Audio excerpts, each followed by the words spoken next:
We're glad you can join us. I'm Audrey Stewart. I'm the volunteer coordinator for Austin Water's Wildland Conservation Division, and this is our 6th webinar in this series of the Balcones Canyonlands Preserves Forest Restoration series. So we've got one more coming up, and that's going to be January 25th, which is 2 Mondays from now, so in a couple of weeks. And that's going to be on incorporating mushrooms into restoration, which is going to be a lot of fun. And I'm going to put a link up in the discussion here, or in the chat. There we go. And this is a link to sign up for that webinar if you haven't already. Feel free to share that with anyone you think might be interested. There's no limit to the number of people who can join, so share away. For those of you who aren't familiar with the BCP, the Balcones Canyonlands Preserve, I'm just going to introduce that real quick. So it's a more than 32,000 acre system of preserves that provides an umbrella of protection for 2 neotropical migratory songbirds, endangered golden cheek warbler and the rare black-capped vireo.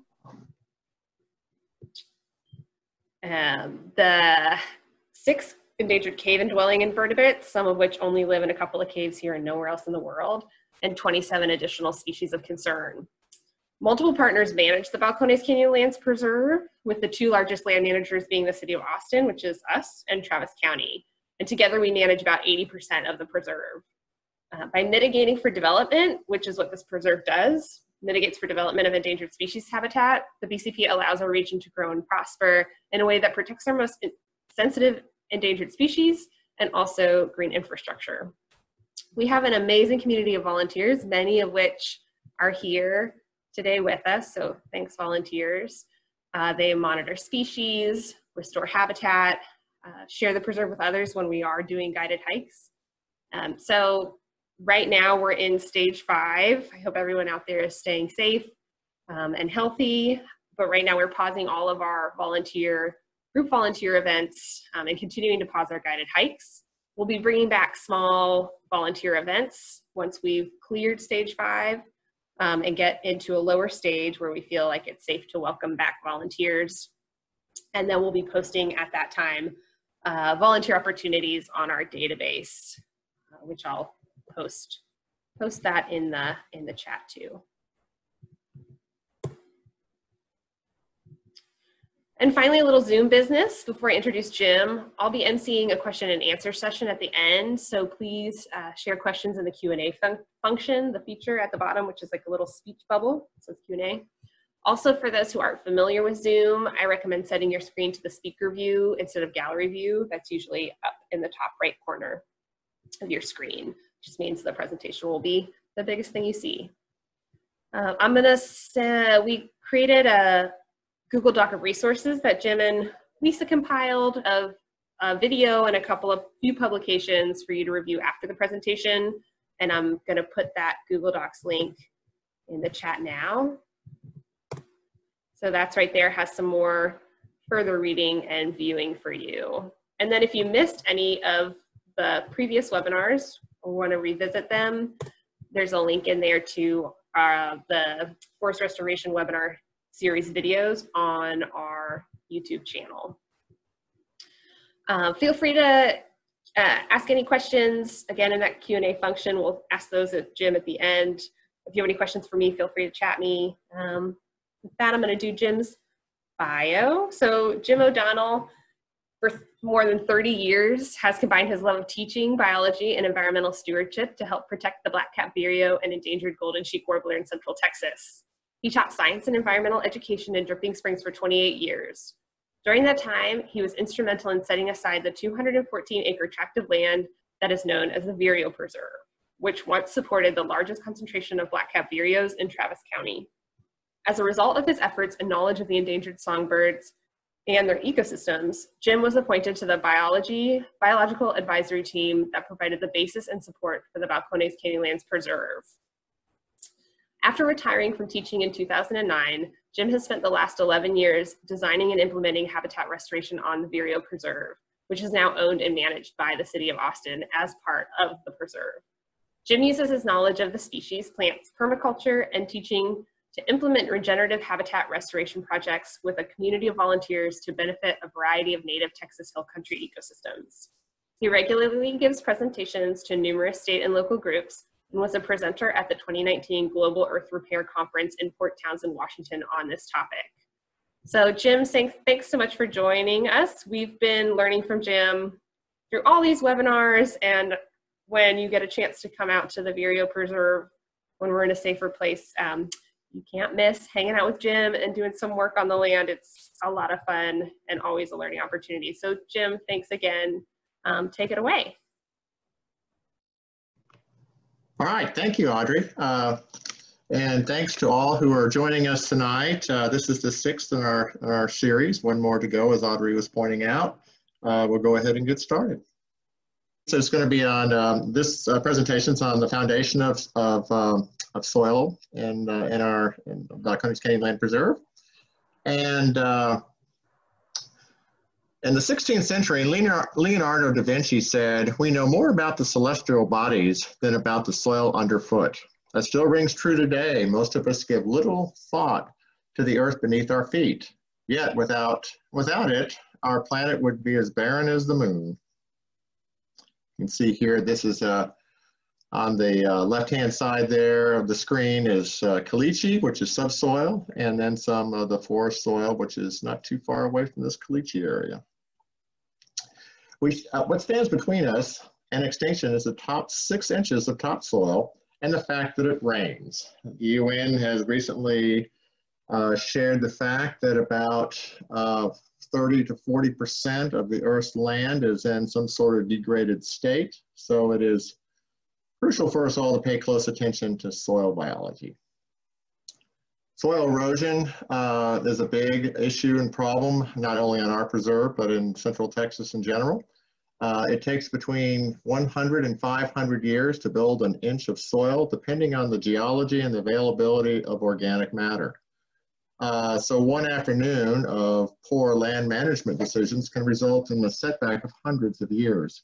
Now this particular picture is not at the Vireo Preserve, it's on another tract of land on the BCP that we're working on to rebuild soils and to control erosion. And if you look at the stone here, it was sitting at one time, there was probably topsoil about halfway up this stone. That topsoil has been eroded away, hundreds of years worth of organic matter.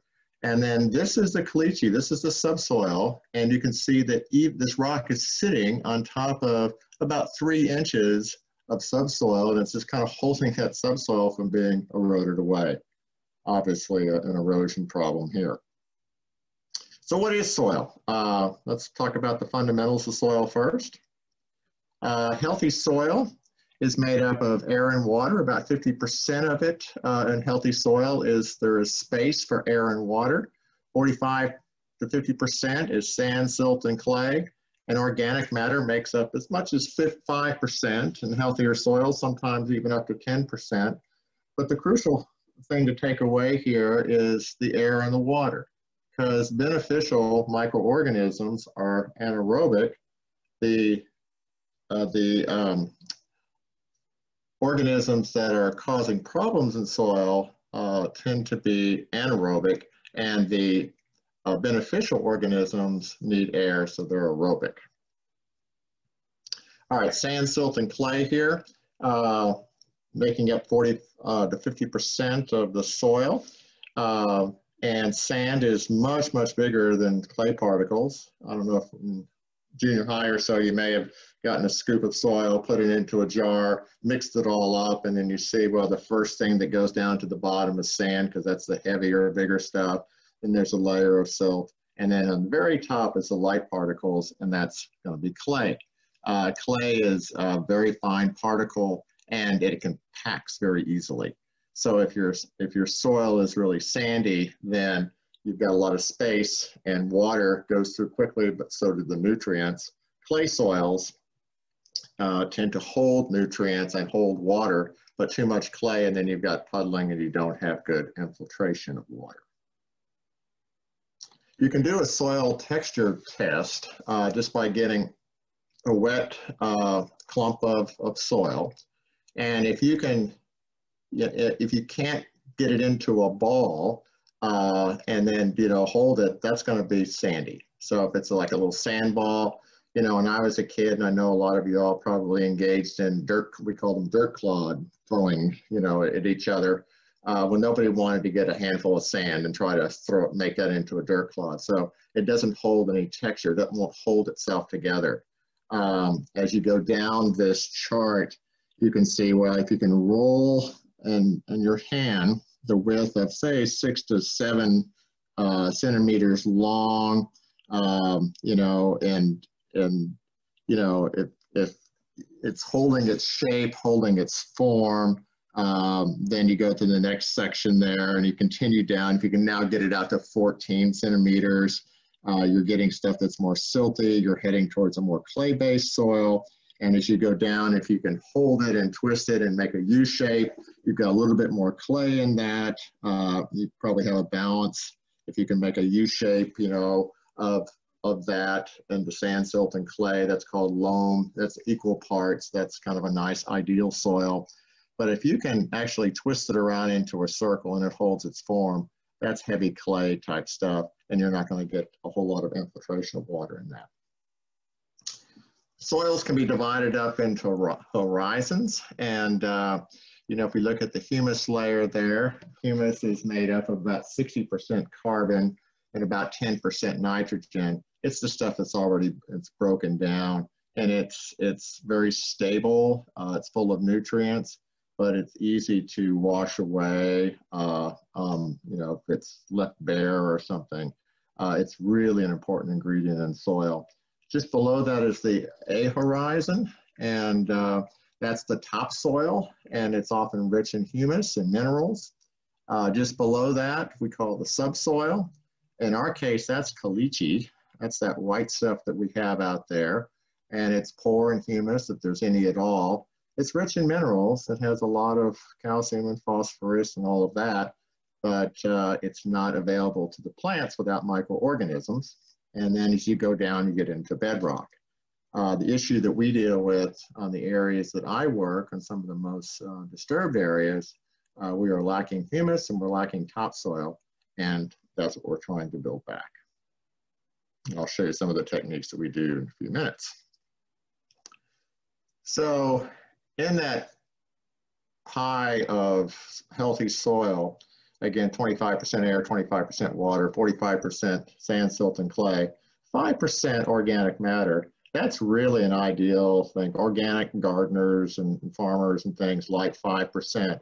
Oftentimes on cropland, it's down to 1%.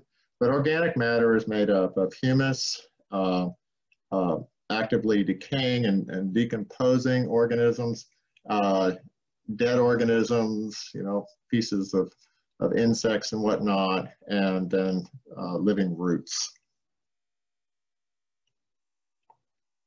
So how do we rebuild soil carbon sponge and restore degraded landscapes? This is caliche. This is the stuff that we deal with a lot. And trying to imagine growing trees in this is hard to imagine and even harder to do. So let's talk a little bit about that. So here's a close-up comparing caliche soil there on the right and with topsoil under a forest canopy on the left. And you can see the darker soil is rich in carbon and rich in nutrients, where the caliche soil is lacking that. Also, the darker material has probably a complete set of the soil food web of bacteria and fungus and protozoa and nematodes, where the caliche soil there probably is bacterial dominated with very little, if any, fungus. So organic carbon at the very upper reserve. So we analyzed some of the samples here. So underneath a juniper motte in a forested area, we might have as high as 10% carbon, which is very rich in carbon. And a bunch grass kind of out in the open, maybe 2%. So one of the things that we can, in describing what the soil sponge is, if we imagine that we get a dish and we put flour in it, that kind of represents our caliche soils. They're compacted, you know, you imagine flour in a dish. You've got compaction, there's no space for air and water. Remember, it's 25% air, 25% water in healthy soils. There's reduced plant cover in that type of environment in a caliche-based soil. So you have high albedo, and as a result, you have high heat in those areas, as high as 140 degrees in the summertime in that compacted caliche soil. When it does rain, there's very poor drainage.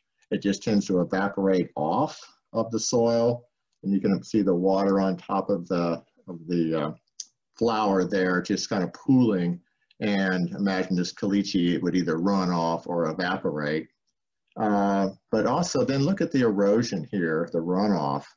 Loss of topsoil sediment and biocide pollution. All of this is running off. Imagine again, this is caliche, because it can't infiltrate into the soil. So you look at how dirty this water is. That's the stuff that would be coming off of caliche as well.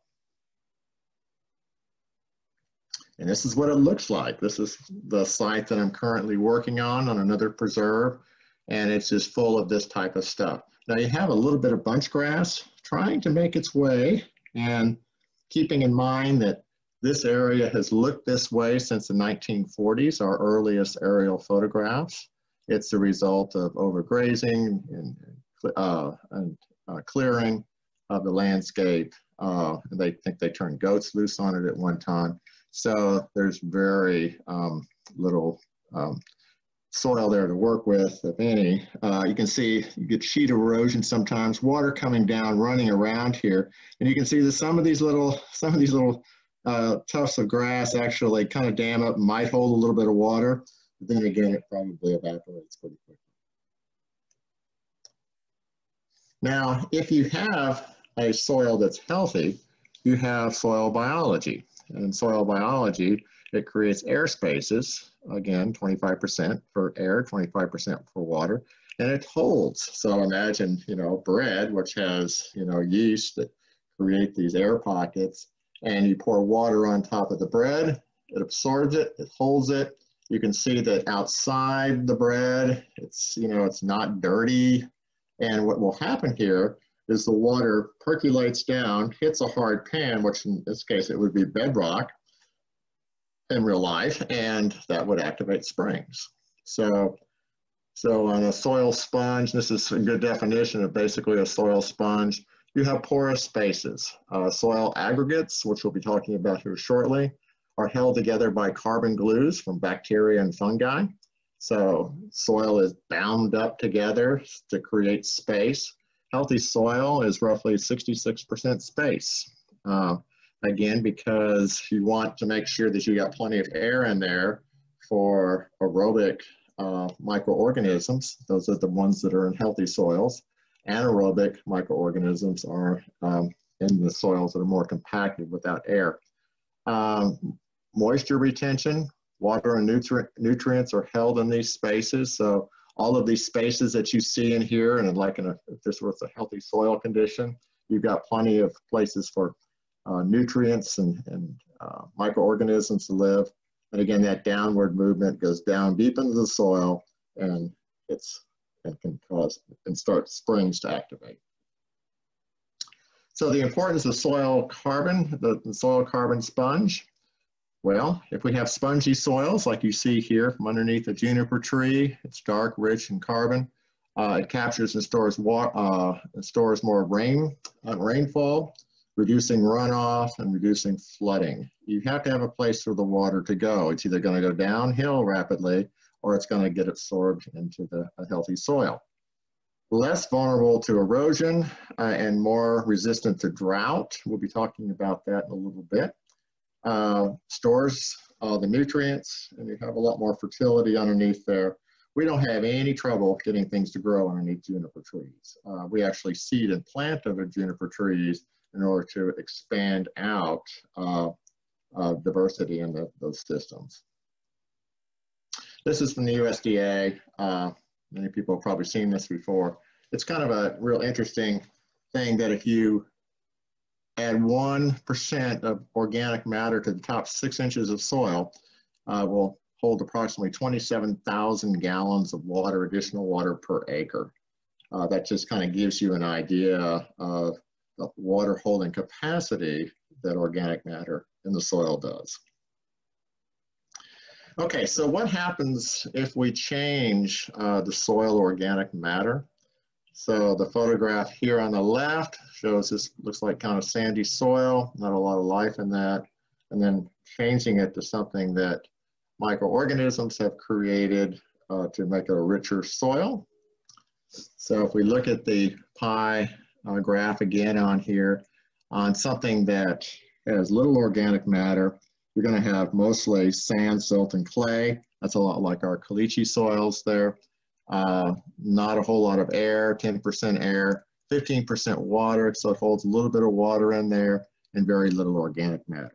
So in a system like this, it's going to be really hard to have beneficial microorganisms in a system like this that will survive. The more organic matter that gets into the soil through microorganisms in the soil, creating that, we start to open up that soil. We get 40% air, 30% water, soil organic matter begins to increase. And because of the microorganisms binding together the mineral matter in there, we start creating airspace. So the volume or the density of sand, silt, and clay decreases. Okay, so let's talk a little bit about landscapes here. And there's really just two choices with organic matter. How do we get that into the soil? Okay, so one system, and this is used all too often in Central Texas, is oxidation of the landscape. That's clear cutting, burning, tilling, overgrazing. And what happens is all of that carbon just goes up into the atmosphere, oxidation. Whether it be clear cutting, as it's sitting on the ground, it oxidizes and goes up into the air. Burning obviously goes up into the air. Tilling, you're just disrupting the microbial community, and that carbon is released into the air. And overgrazing, you don't have very many plants that provide photosynthesis. So it's a treatment that is going to degrade the landscape over time. And so the other option is the rehydration of our landscape, especially in Central Texas when we're looking at droughts and things. We need to create carbon soil sponges, as I was talking about before. You do that by adding lots of biodiversity, biomass, soil organic matter, and fungus. Now, fungus plays an incredible role in our next, the next webinar is talking a lot about fungus, but let's talk a little about the creation of fungus and how important that is in these systems. So the importance of fauna diversity on biomass. One of the things that's often overlooked is, and you know, I was out on one of our preserves a couple of days ago, and I ran across, I don't know, it's probably hundreds of robins and cedar waxwings that were up in the trees. And I was seating along the edge of this woodland, and I scared them out. I mean, they went flying out, and literally hundreds of them. But before they flew, I heard all this dropping of you know, they were eating seeds and insects and whatnot, and defecating down onto the surface there. And that's nitrogen coming down onto the leaf surface. So carbon nitrogen ratios on forest woodland surfaces affect decomposition. Just like in a compost pile, if we have our surface as just leaves without any nitrogen, it's going to take a long time before that those leaves begin breaking down into something that the soil can absorb. So that the droppings, you know, whether it be animal urine or animal droppings or whatever, there is nitrogen that's available in the system because of that. So the higher the compositional diversity of organisms in the ecosystem, the faster biomass is assimilated into the soil. And that nitrogen feeds fungus that kind of moves through that leaf litter and begins and aids in breaking all of that down. So all of those animals play an important role, anything from butterflies to ring-tailed cats to deer and rabbits. All of those animals play valuable roles. And one of the interesting things to see as the land starts to restore and we add diversity back into the system with grasses and bushes and trees, excuse me, is the increase in you know, birds and insects and fauna in general. It's an amazing thing to actually walk through areas that 5 years ago, it was pretty quiet here. And now it's loaded with birds, it's loaded with insects. And so it's a wonderful transformation. Okay, let's look at plants and soil diversity. And I love this saying, soil without biology is just geology. And it's Ray Archuleta. Okay, so this is a really cool plant. This is Tilia, sometimes called wafer ash. And it's a wonderful host plant. It's an understory plant that's used by giant swallowtail butterflies as their host plant. So again, adding that diversity into the system, we want to add lots of diversity of plants. And underneath the leaf of these, there's not only the eggs of giant swallowtail butterflies, but there's stomatas. And you probably have all heard of stomatas. That's the little opening that CO2 goes in and oxygen comes out. But I was surprised by the number of them, 300 per square millimeter. So underneath those leaves, it is just an amazing amount of exchange of gases going in and out. So as they take in CO2, it's taken down into the rhizosphere. The rhizosphere is the area around the roots where bacteria and fungus are, excuse me, I'm sorry, are available. And so the rhizosphere, when I refer to that, I'm talking about the area just around the roots. And most people think that the roots are just takers, you know, they're taking up nutrients, taking up water, but they also give quite a bit. And that's what we're going to spend the next few minutes focusing on, is what they give back into the system. So plants, through their roots, excrete exudates.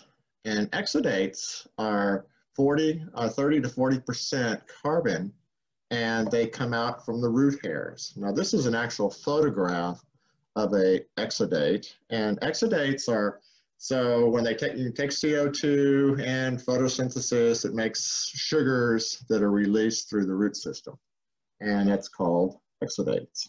And exudates are made up of sugars, carbohydrates, and proteins. Elaine Ingham, Dr. Elaine Ingham, a soil scientist, refers to them as cookies, and because they're sugar, carbohydrate, and protein. They are cookies for microorganisms. So exudates attract and feed bacteria and fungus. Bacteria and fungus bring nutrients to the rhizosphere. So they're coming in, you know, looking for the exudates, but they have with them lots of nutrients. If the plant is lacking in certain nutrients, and there are 42 nutrients that plants require, it will send enzymes to instruct bacteria and fungus to bring that nutrient back to the root zone. That's fascinating, and this is still under study, but the plant actually releases plant exudates with enzymes that instruct the bacteria and fungus to bring certain nutrients back to the plant. So that brings us to the soil food web. And the soil food web is just as important as the terrestrial food web, and that you have plants, and the first tier here are fungus and bacteria. Fungus and bacteria are the ones that are most common around the root system, and you can have fungal soils that are usually dominated by woodland areas, and bacterial dominated soils are grasslands. But in both systems, you have both fungus and bacteria, and they kind of hang around in that little rhizosphere. Well, anytime that you have something, you have predators. So the predators for fungus and bacteria are nematodes and protozoa. And the nematodes and protozoa are attracted by the concentration of fungus and bacteria. They end up eating fungus and bacteria and then releasing those nutrients in the rhizosphere, in the root zone. Now, fungus and bacteria, if they have these nutrients, they're attracted to the exudates and they're just there, but the plant can't take the nutrients from the fungus and bacteria. It's not in an available form yet.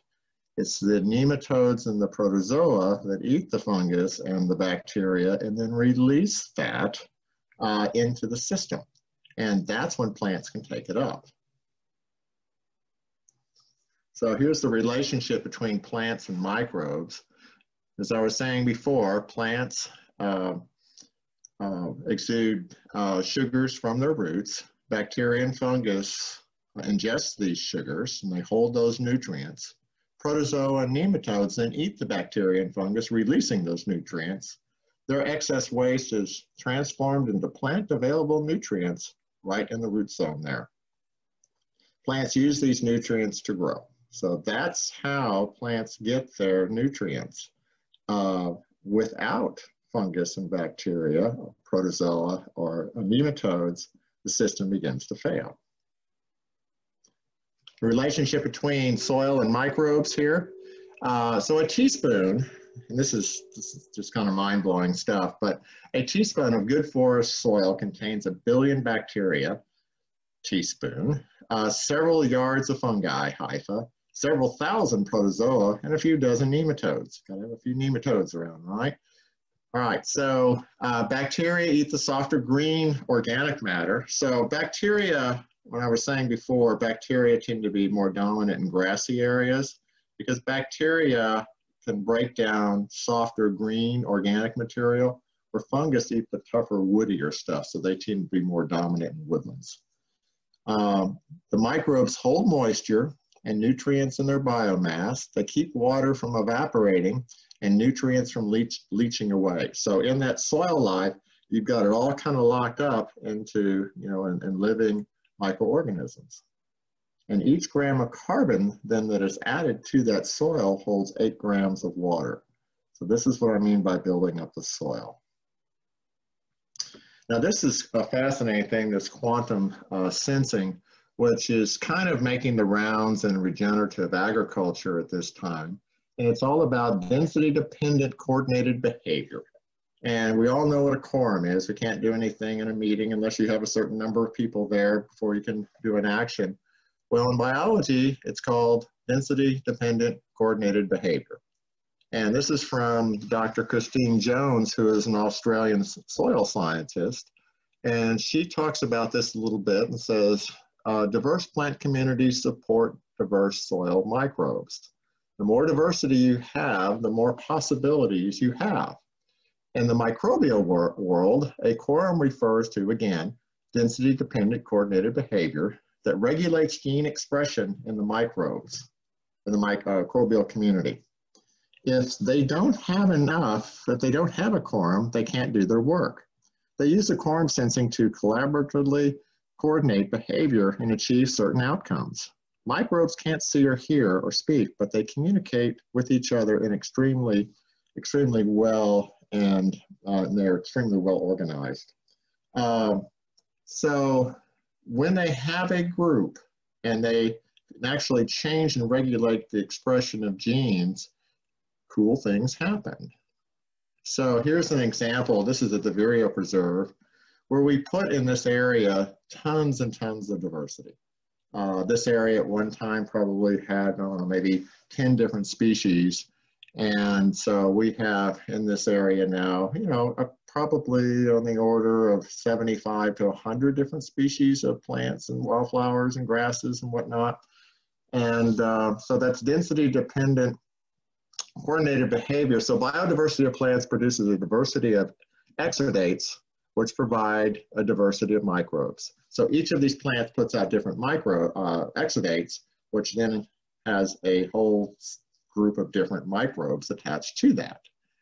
Each species of bacteria and fungus produce its own chemical signals.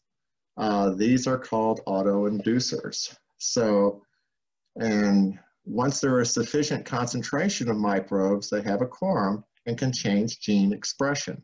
So you look at an area like this, and then you realize that when you have a quorum, when you have lots of different plants, you have lots of different exudates, you have lots of different microorganisms, they can regulate the, or change the gene expression in plants.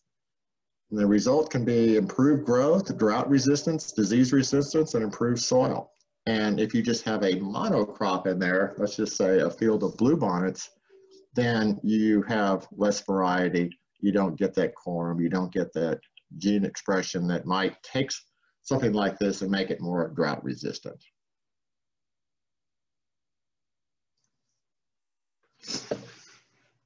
This was a photograph I took out in Lakeway just before they put in one of those big box stores. And you can kind of see that they, you know, they were going to try to leave a tree. You know, I mean, they were going to do something here, I guess, that would make people feel better about the parking lot. But the traditional view are trees are solitary individuals competing for resources. So they have a tree out there, they think, well, the tree's fine, they're solitary guys, they don't depend on other trees for their health. The emerging view of these woodlands is that trees, is that instead of trees competing with each other for light and water, trees and other plants are interconnected and function as superorganisms through a process known as facilitation.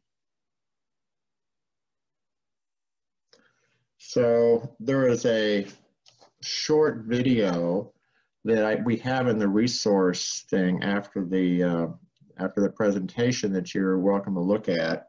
I'm just going to talk through this. I didn't want to break to show it because I'm not sure we could get back. So the idea of facilitation the idea of facilitation happening below ground has largely been promoted by Dr. Suzanne Simard, who is a professor with the University of British Columbia, who has been conducting groundbreaking research on mycorrhizal fungus since the 1990s. She helped produce this video, and we do have a link to it, like I say, after the thing. It's about a minute and 7 seconds, so it's not very long. Mycorrhizal are symbiotic unions of fungus that grow around and inside plant roots. Most plants have these symbiotic relationships with mycorrhizal fungus, but most of the research has been done on trees, and that's our focus. The fungus can penetrate soil and rock pores that tree roots can't access, so they can go out much farther than what tree roots do and provide trees with minerals. In exchange, the trees provide carbon from photosynthesis to feed the fungus. The fungi network greatly increases the surface area, allowing for greater absorption. There can be hundreds of kilometers of mycelium under a single footstep. We only see a tiny bit on the surface. Mushrooms, some mushrooms, not all mushrooms, are the fruiting body of mycorrhizal fungus. Dr. Suzanne Simard found that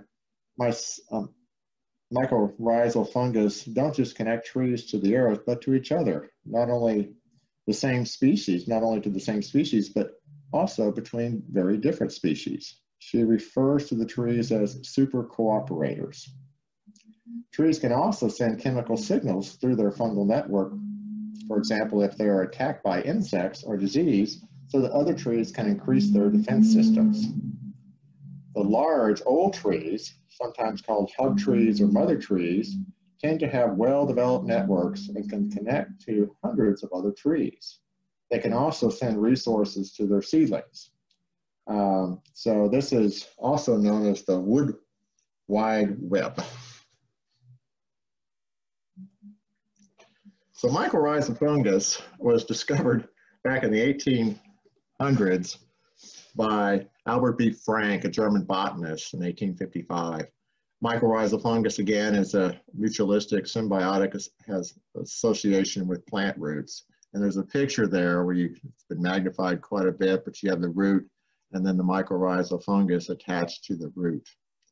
The plants feed mycorrhizal fungus carbon sugars, again, and mycorrhizal fungus increase uptake of nutrients and water. They protect the plants from disease, build soil structure, improve the growth rate, and send communication signals to other plants. And about 90% of the plants on Earth have mycorrhizal associations. Oops.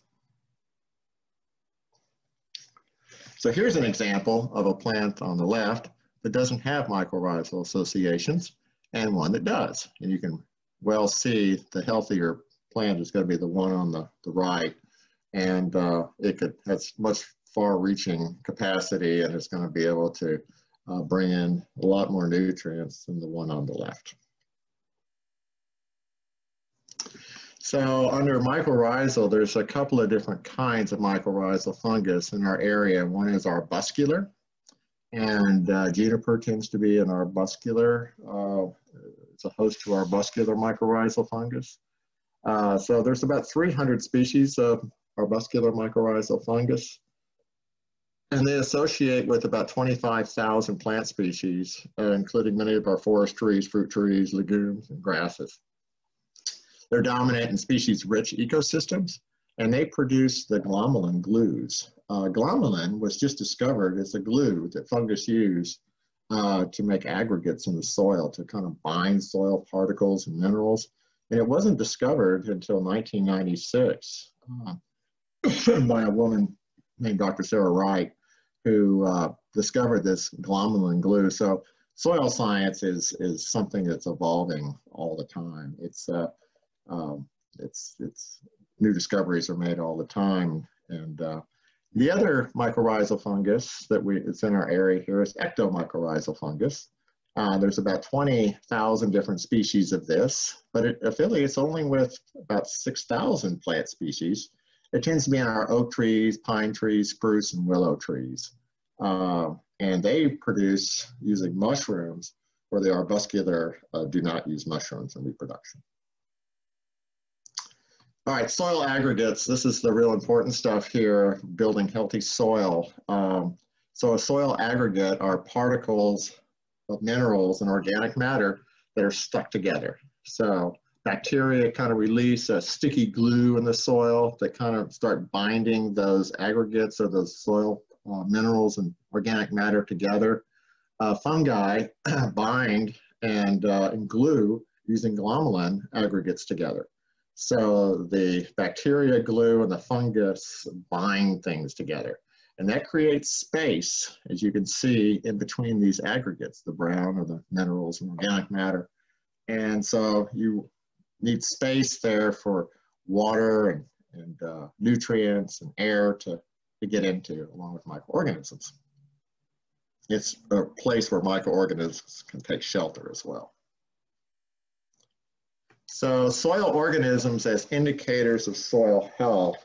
If you look at under a microscope, you can identify certain soil organisms and assess the health of your soil. So let's just take protozoas as an example. There's 3 different groups of protozoas we're going to talk about. Amoebas and flagellates are good signs that the soil conditions are aerobic, and that's what you're looking for, is aerobic soils. The ciliates in large numbers represent anaerobic conditions. So if you're looking at under a microscope and you see a lot of ciliates, you realize that your soil is anaerobic, and you're going to start having disease problems and growth problems with plants. They have a difficult time in anaerobic conditions getting nutrients like nitrogen and phosphorus and sulfur as well. So healthy soils, just as a review, have increased soil carbon. They're able to hold water. They increase soil, soil aggregates and soil life. They're porous, 66% again is space, and increase nutrient availability and retention in healthy soils. And in unhealthy soils, basically the opposite. And so again, on the top up here under healthy soils, you can see that CO2 is absorbed and brought down into the soil. And areas that are not healthy soils, you're going to have runoff and a lot of evaporation. And I think we can all go out in the landscapes and say, well, in these forested areas where you have that dark soil, you've got a lot of CO2 that's being absorbed into that soil. And then these areas that are barren, caliche, you're losing a lot of CO2 back into the atmosphere.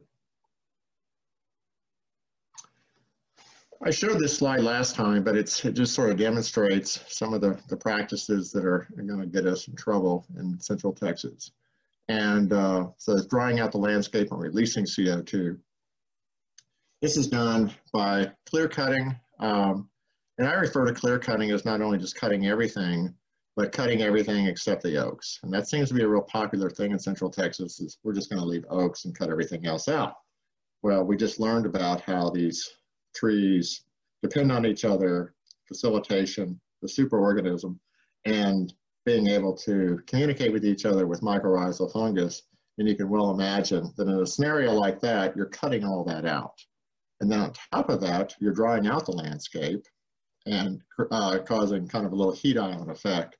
And you're going to have soils there that are also going to erode and cause problems. So people go for this look, I think, thinking that, you know, they're getting rid of trees like juniper trees or others that, and making the land, and they want to transform the landscape into something that they think is prettier, but it's making it more dysfunctional.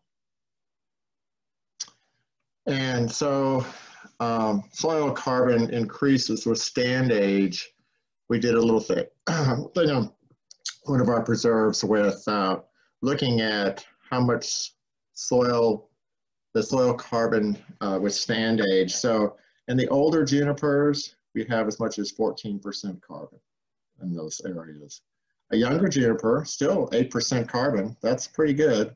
Again, remember, organic farmers are looking for something like 5% to be pretty happy. And in the open areas, sort of the areas that were either cut or grassy or whatever, down to 4%. Nitrogen follows the same path, basically. There's going to be more nitrogen in the soil in older growth junipers, and dropping a little bit there with the younger, and then dropping down again with more open areas. So based on some preliminary data from our research, and we're working with Dr. Brian Pickle and his wife, Dr. Monica Gorziak, on the relationship here between fungus, mycorrhizal connections between oaks and junipers in our woodlands. And so far, and we're still sort of analyzing a lot of this data, we found out that there's more mycorrhizal fungus and fewer pathogens, pathogenic fungi under living canopy. So that kind of makes sense in that under the living canopy where the soil biology is working and functioning, you're going to have more aerobic conditions. And then out of the open, especially in compacted soils, you're going to have more anaerobic conditions, and you're going to have more pathogenic fungi and bacteria. Also out in the open, as I showed last time, but it sure bears repeating, that a soil thermometer on a day that was 104 degrees out there on the caliche, 120 degrees. And we've gotten it up to 140 degrees. So you think about the albedo effect, and that's why that landscape will stay the same and continue to degrade down the line. But I say stay the same in that some of those landscapes have looked just like that since 1940. And it's still open, white caliche, but it's only degrading more as we get these heavy rains. We're in a woodland canopy when it's 104, 87 degrees. And that's not even in a full forested area. That's just sort of along a woodland edge. Okay, so techniques for building soil. Some of the things that we're using pretty much on a daily basis out there. we can talk about these as much as you want, but it's almost another whole presentation, but I'll go ahead and run through some of these. The first thing is protecting existing woodlands and forests. So we need to sort of protect what we have and not cut down what we have. That's a start. Ramial wood. So in these, ramial wood is wood that it's off of branches off of usually deciduous trees is where I collect ramial wood. And it's usually something less than an inch. And in some areas that we're managing, like along the edge of a road or something, I'll trim wood and off of this. Now I can either chip it up or I can just cut it into small pieces as I'm walking. And I toss that onto the ground and then kind of push it in a little bit. And what that does is it makes the wood has to make soil contact, kind of like our wildflower seeds, and we push those in. And then fungus, because ramial wood is thin wood that's usually high in sugars, it attracts fungus and it kind of feeds that soil life. So I don't use juniper for this because juniper it's harder. They can be kind of antifungal on that kind of thing. But other wood like yopon and cherries and things like that, I can cut small pieces off and then kind of put that into the soil mix. It kind of acts like a mulch. So sheet mulching is another technique that we use, and we use it in a small way, or right now I'm currently using it in a half-a-mile stretch. And sheet mulching is basically just using organic matter and compost in layers. And I put that over caliche and to start building up some sort of humic layer and get the soil biology going. I've got a photograph of that here in a second that I'll show you. We also use biostimulants like compost. I use compost teas occasionally in a backpack sprayer and spread that on foliage that's coming up. I also use compost exudates. Now, exudates are basically just getting really good compost, stuff that's got a lot of life in it. You can look at it under a microscope to make sure you've got fungus and bacteria and protozoas and nematodes and whatnot in the compost that you're making. The stuff that you make is really better than the stuff that you buy from landscaping places, because the landscaping places tend to turn it a lot, which makes it more of a bacterial-based compost, whereas I'm looking for stuff that's more fungal-based, but we'll talk about that here in a second. So what I'll do is that the exudates is I'll put compost in a mesh bag, put it into a 5-gallon bucket, and then basically squeeze it for about 30 seconds or so to squeeze out those microorganisms into the water. And then I'll take that water, put it in a backpack sprayer, and spray the ground around where we planted trees, and sometimes I'll water trees with that. And that's really just to introduce microorganisms that probably aren't there in that caliche soil, and introduces them into that system. It works really well. The trick is not to do it during the hot part of the day, because UV light will kill those microorganisms. So I tend to do it very early in the morning or in the evening, just before the sun sets. The other thing, keeping in mind quorum sensing, high diversity of not only animals, but plant cover. That's what we're striving for out there, high diversity, so that we can make our areas more drought resistant. And seed. I oftentimes just carry seeds with me in my pocket, or I'll find seeds as I'm going along and just constantly seeding. So as I'm walking, I'm seeding, and that's how we add lots of diversity into these areas. I also do a lot of planting, where this is the time we're planting trees in a site that we just started, not on the Vireo Preserve, but another site. We've got about 150 trees that we've planted so far. And this is where we sure miss the volunteers, because we could probably have double that number if we had more volunteers out there helping us. But we're coming along, and as soon as we get volunteers back, we'll be planting lots and lots of trees again. Protecting young vegetation. Lots of times there's stuff coming up. You know, there's junipers or oaks or whatever coming up in a field. And we have to be really careful not to step on those while we're planting other trees. So so taking stock of what you have is also valuable, because as the soil begins to improve, other things start popping up as well. One of the cardinal rules is no exposed ground. So I'll throw something on it, some sort of mulch, something, but no exposed ground. We want the ground to be able to absorb moisture and not have it just run off. Minimal disturbance of soil and compaction, and compaction issues. We disturb the soil as little as possible. When we do disturb the soil, like for a berm and swale, it's a one-time thing on usually the most disturbed areas. We'll have to go in sometimes and do some earthwork. But compaction is a huge issue out there. So I actually build mulch pathways for people to walk on, so that we don't, in our efforts to water trees, plant trees, and seed, we don't do any more damage out there with compaction. And of course, another real big thing is protecting soil erosion, because as again, you can lose lots of topsoil quickly if it erodes away. This is a project I've shared before. It's a small project. We're doing it on a half mile now on another preserve, but you see the caliche there. This has been barren like this since 1940. And I say 1940 because that's the earliest aerial photographs we have. And it's been that way since 1940. So you think, well, 80 years, not much of a change. So we decided to do something as a little demo project on this. And so we looked at it as, all right, so the first thing is that's really compacted soil. So we needed to aerate that a little bit. It's pretty much caliche clay. So we needed to, usually we just had picks in this case, aerating that.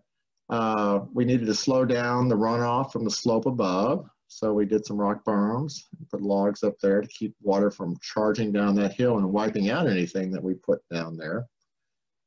We did rock berms and logs to capture water along the outer edge as well, because this is right next to a road.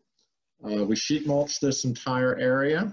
We put compost down, we put leaves down, hardwood mulch down, and then we seeded it for west-facing slopes. So we had to have some pretty tough plants in there. They're going to be able to deal with a summer sun on the west side, which is, like I say, 104 degrees out there.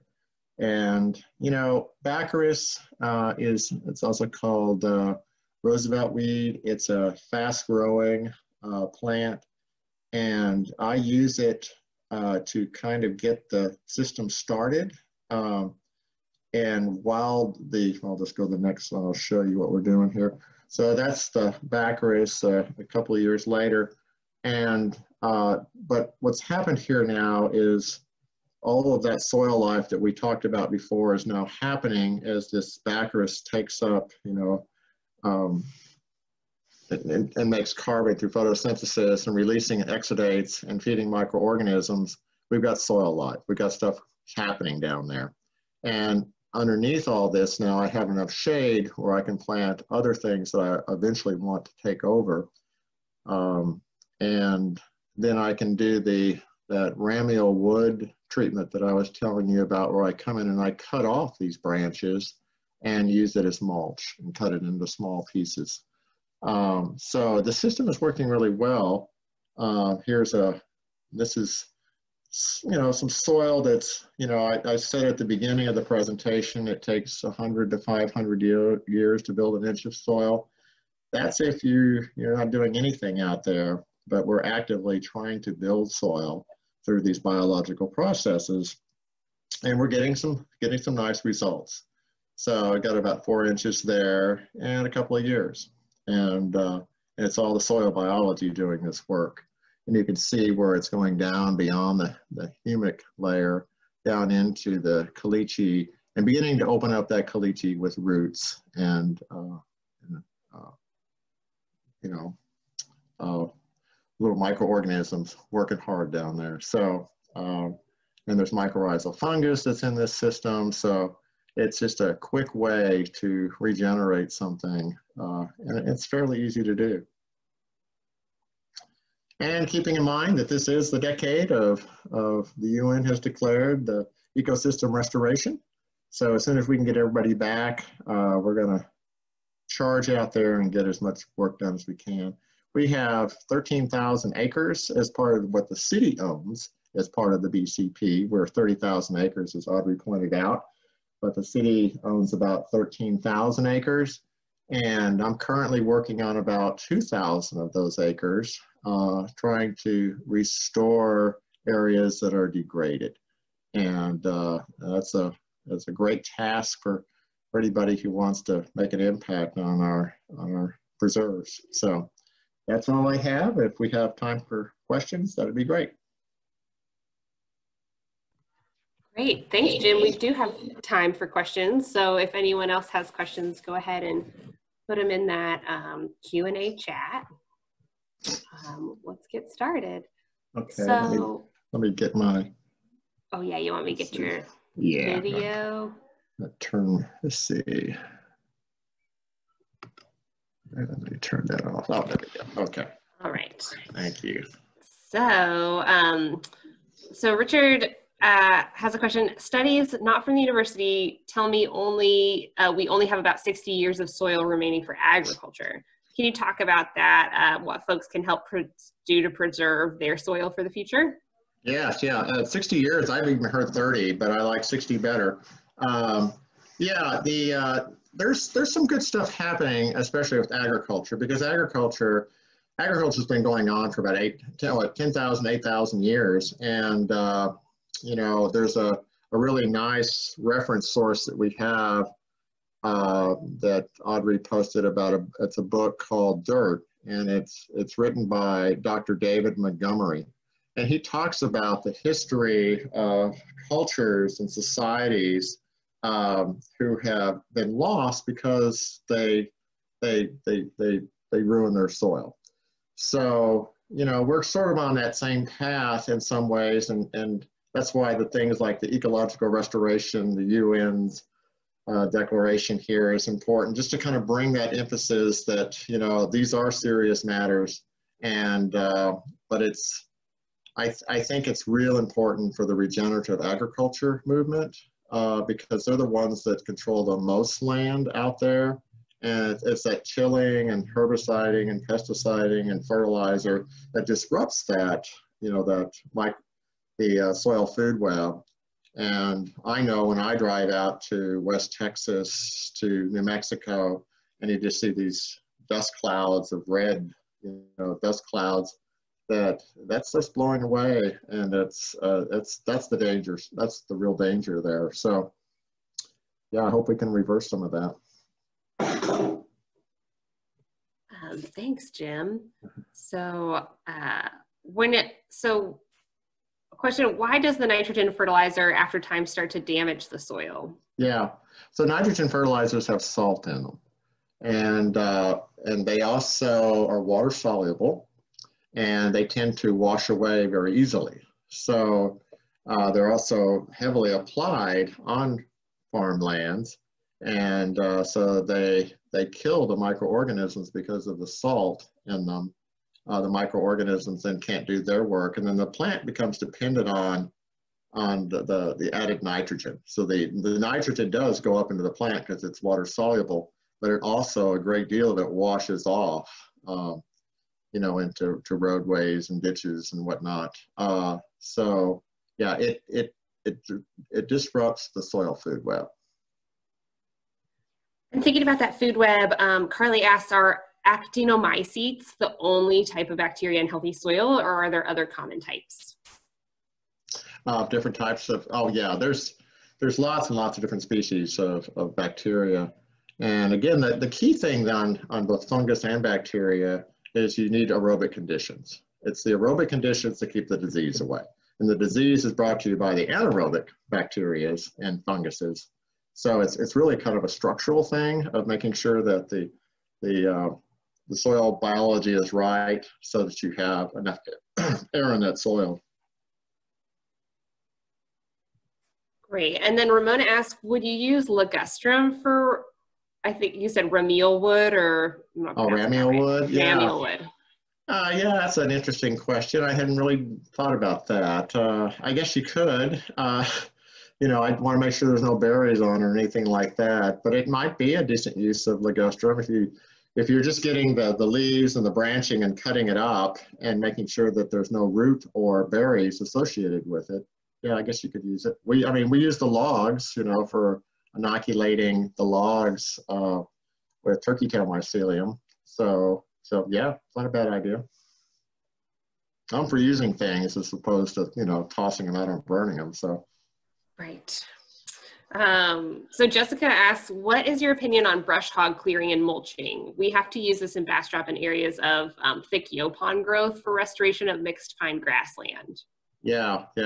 I'd just be real careful with that because of compaction of soil, disrupting soil biology. And again, you'd want as much diversity in there. So if you're going to clear, I know yaupon is a big issue in East Texas. You know, it's a pretty aggressive plant. And in the Austin area, yaupon's not as aggressive. It's still aggressive, but not as aggressive as East Texas. And I know it because I chase pileated woodpeckers and different birds in East Texas, and I know about the yaupon issues there. So thinning out the yaupon, I would thin it, you know, if you want to thin it out, make a mulch out of it, chip it up, then use it back in the soil, on top of the soil to keep the soil covered is probably not a bad thing for, and then adding other plants in there for diversity so that you get, you know, good healthy soil biology too, and also interest. The other thing too is you want to add a lot of diversity of butterflies and insects and birds and stuff like that. So you have to have a diversity of plants. So like I say, it's amazing to walk into places that are diverse versus ones that aren't. You know, the landscape is silent in areas that, the current place I'm working in right now is silent. I was out there 8 hours the other day. I heard a raven. That's it, you know? And then the other areas that we have restored, there's birds all over the place, you know, and there's a rabbit goes by, you know, so it's, you know, I would imagine just not for preserves, because that's kind of what we're about, is preserving for not only endangered species, but all the other critters that live out there. But you'd want to do the same thing on your own, you know, homestead as well. So. Great. And kind of related to that question, Richard asked about what kind of methods do you recommend for removing King Ranch blue stem? Yeah. What's the best for that for soil? Yeah. Well, for us, because we're trying to regenerate forests and woodlands, we just shade it out. So it's a long-term process, but it's just shading it out. And if you take a walk in the woodlands, you'll see that there's no KR in woody forested areas. But you know, KR is a tough one. You know, I get it on the Vireo Preserve occasionally. It comes in on cars and things like that, and we just hand pull, we just yank it all out of there and truck it out of there. I don't use any sort of herbicides or anything because I don't want to damage the soil biology. But it's kind of a give and take kind of thing. You kind of think, okay, I can shade it out in 10, 20 years, or just start removing it the best I can by hand, or cutting it back. I've been in some areas where we just cut it back and we heavily seed other things in it. It doesn't eradicate it, but it adds interest and diversity into the system. There's an area, one of our preserves, we call it 3M, where it is not doing as well as it once was. And we're trying to figure out why. We think maybe when it was first, 3M was cleared and it was run over by heavy equipment, and then KR came in, and KR does really well in areas that are disturbed, hence the highway department putting it on roadsides. So once the soil begins to improve, then you give other things a chance to kind of get a leg up and compete with that, with KR is another issue. But yeah, it's the fungal bacterial ratio that you know, the higher the fungal count gets in that soil, the less KR likes that. So, so as soil improves, as it starts to get more diverse, you can eventually get rid of it. But yeah, I'm not really for the real fast stuff because I don't see it working. KR comes back really fast. So, and then you can do real damage to your soil. So it's a hard one. That's a tough one. Yeah. From Christine, have you had to deal with Texas invasive blackworms? No. I know, I've never heard of them. I don't know a blackworm. Yeah. Christine, if you want to share anything in the chat more about that, please do. Yeah. And then Angela mentioned in the chat that related to using ligustrum as ramial wood, a really good point that little leaf ligustrum, like Ligustrum sinense, will resprout potentially from buried stems. Yeah. Okay. So, well, that's really why, you know, we kind of joke about it, but when we pull ligustrum out, we hang it from a tree, you know, we always say it's the warning to other ligustrum types of stuff, but you know, maybe there's some wisdom in keeping it off the ground. So, yeah. Yeah. When we remove it, I have seen it resprout when I've had like just it on the ground and come back a week later. It's trying to get back in there. Yeah. Okay. So Katie asks, do you think there's a connection between how natural ecosystems thrive with greater compositional diversity and how eating a large diversity of plants can help feed and improve the gut biome and overall human health? Like health. Oh, yes. Dr. Christine Jones, you need to Google her and to watch some of her YouTube stuff. She makes that connection all the time. Interesting. And there was a project done, I think it was back in the 90s. I'm not sure. It's called the American Gut Project. And it recommended that individuals, to kind of mimic that whole system that's happening in nature, eat 30 different vegetables per week, improves the gut, which also does that thing with the gene regulation too, you know, so that one of the things about some of the autoimmune diseases that we have kind of running rapid now is sort of gut related, you know. And when I first read that, I'm thinking, gosh, I think I can name 30 different vegetables that I would eat in a week, but it's a challenge, and I'm up for it. I think that's pretty cool. Yeah, I like thinking about it that way. Ron asks, can you add mycorrhizal fungi to your soil to jumpstart it? Yeah, you can. I hear different things about that. If you do, you can buy it. It's kind of like a powder. You just need to make sure that it makes connection with the roots. So you know, when we plant, if we have something that has mycorrhizal fungus in it, I've done it a couple different ways. But you can, you know, you take the ball out of the pot, or you take the plant out of the pot, you can kind of rub it, you know, because lots of times you're trying to disentangle root systems anyway, because they're going around in circles. So you're kind of breaking that off. You can put and rub with your hand mycorrhizal powder on there. I also hear that, you know, and again, I don't have a whole lot to say one way or the other on this, but that really the stuff that's in the soil is the best stuff. It's the native stuff, and they're gonna make that connection anyway. And I've also heard that the stuff you buy isn't all that effective anyway. So, but some of the stuff, we use these little pellets in these really degraded areas. It's just pure caliche. These pellets have mycorrhizal fungus in them, but they've also got like bat guano and phosphorus and other things in it. It's really just because there's nothing there. We're trying to get something there. And it's the same kind of concept, you know, maybe with compost exudates. You know, we're just trying to add something in these soils that don't have much going for them. But you know, the other thing we've done too is we've gotten old growth soils and put that in the hole with a tree that we're planting to kind of mix that in a little bit. But I wouldn't spend too much money on mycorrhizal fungus powders or pellets, but it's worth a try. I mean.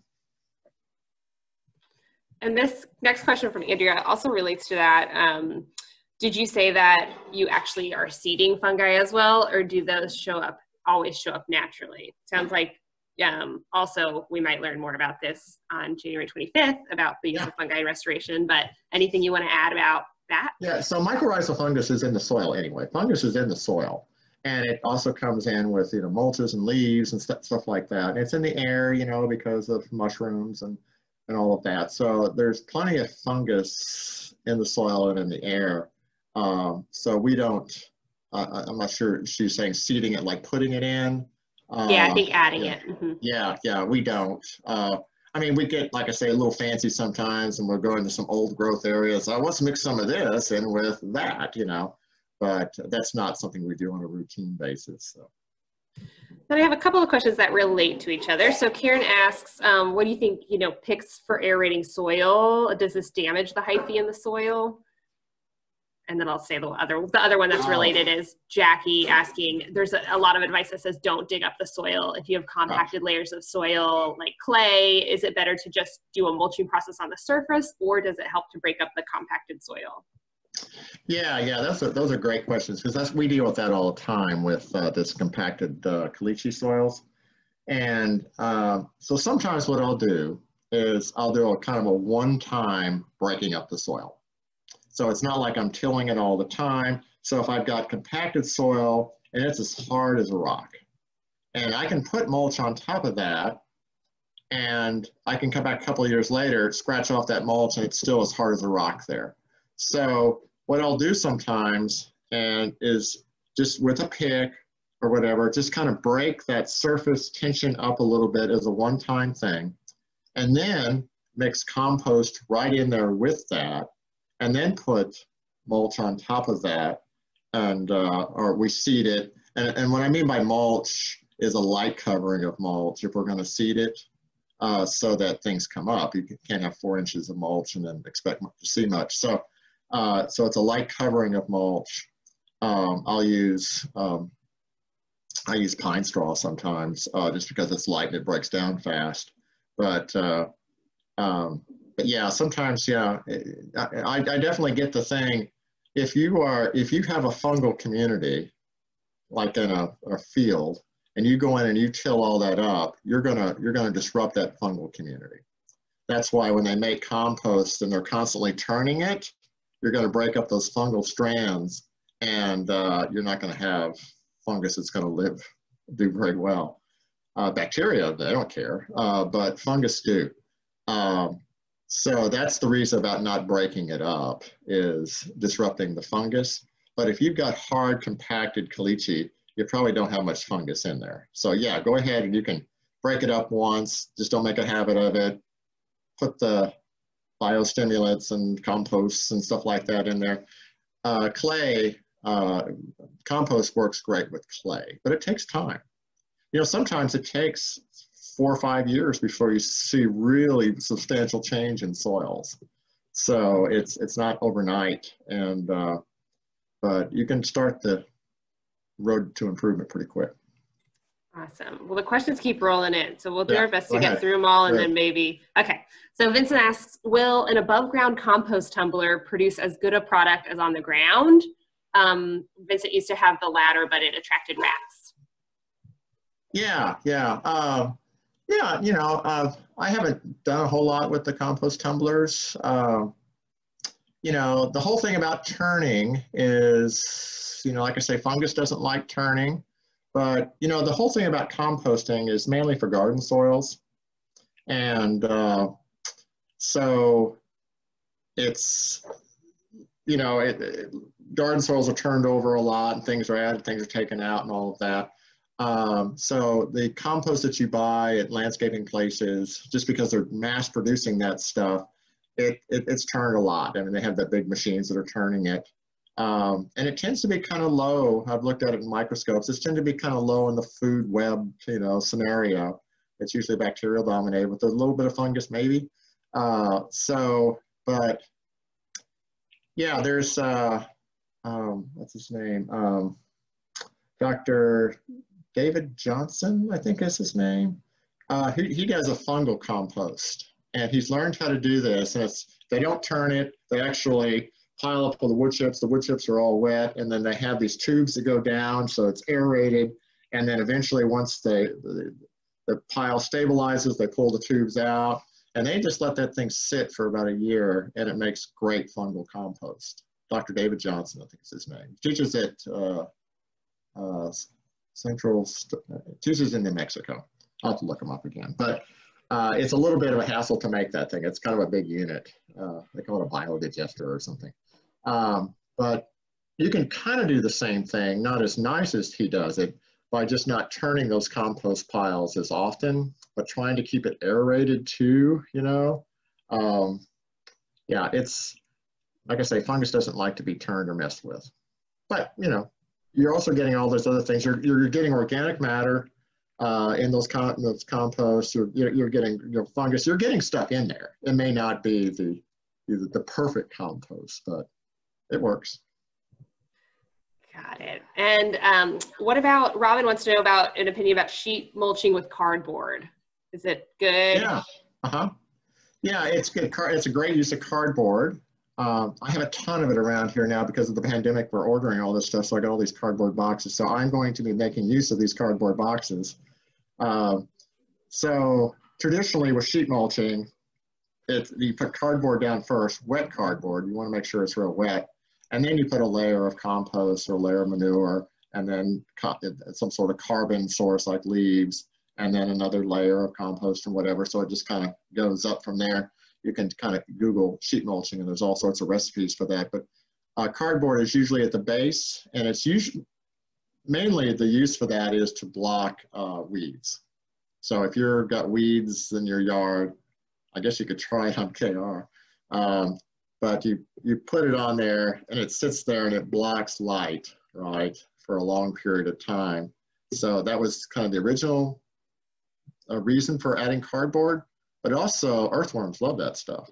So it's a great use of cardboard. You just got to get all the plastic off of it. Yeah. Okay, I'm going to ask two connected questions. Okay. Sandy's asking, you mentioned the benefits of ash juniper canopy. However, I thought they were invasive and detrimental to the water table. Is that not the case?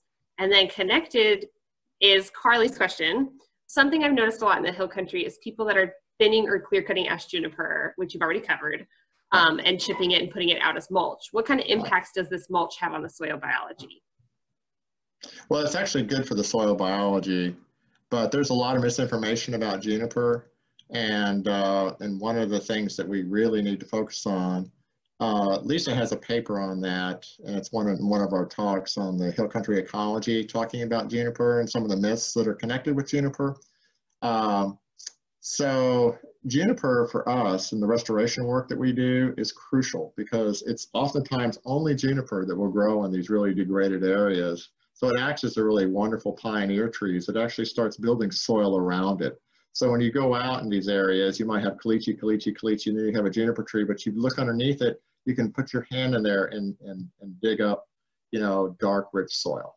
So that's what that tree is doing there. And it's collecting water. It's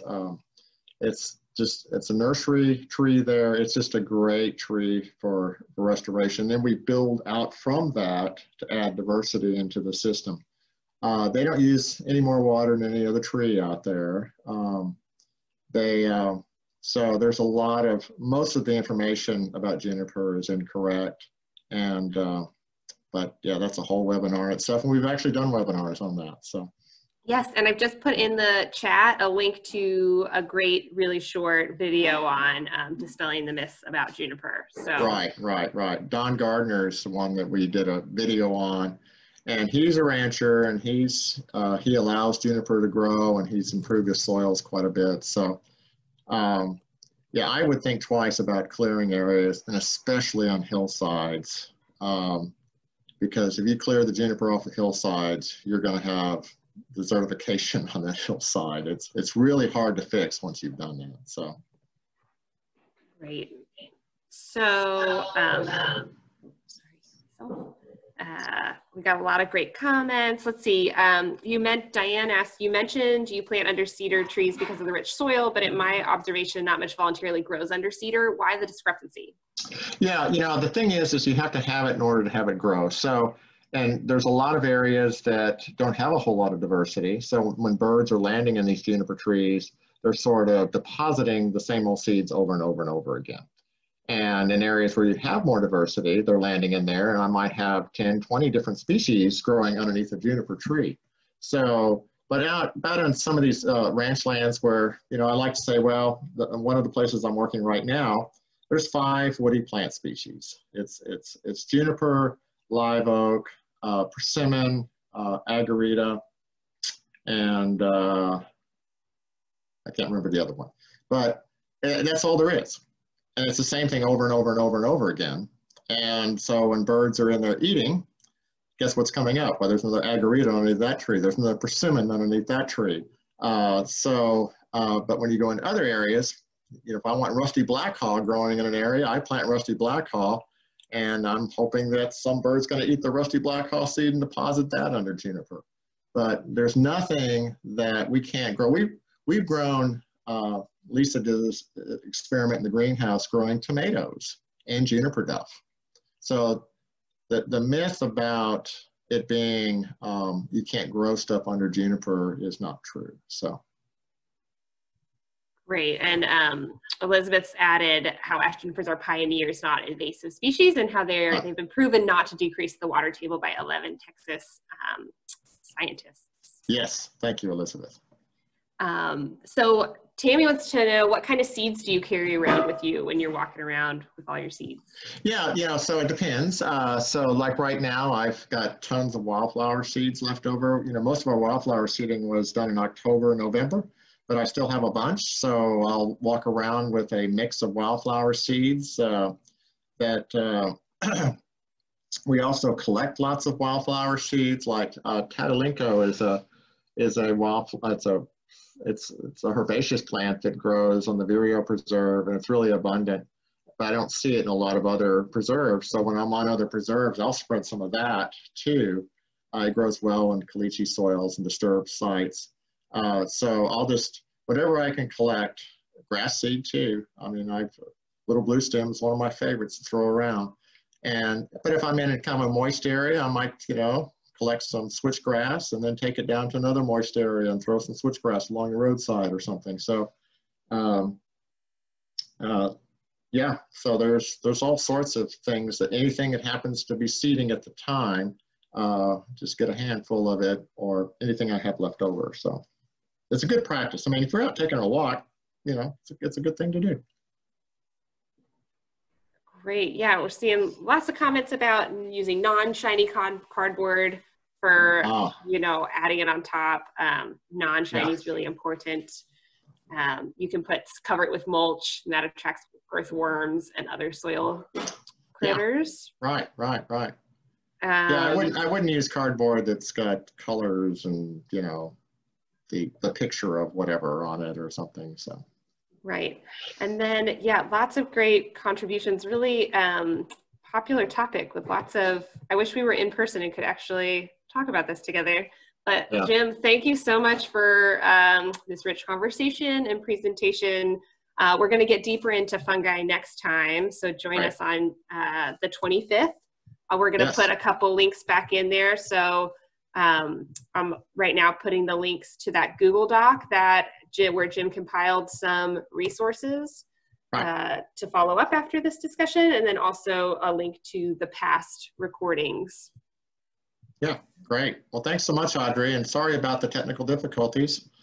And yeah, we'll hopefully next time it won't happen. I know, we always have seven's a charm. Exact. 7 is a lucky number. I think stay tuned for like a record-breaking technological difficulties. Kind of throw you off where you kind of go, yeah, can you hear me? Yeah. And I also just threw in a link for registering for that mushroom talk too. So thanks everybody. Really appreciate your just sharing information and great questions and joining us for another great talk. Thank you. Yep. Thanks so much.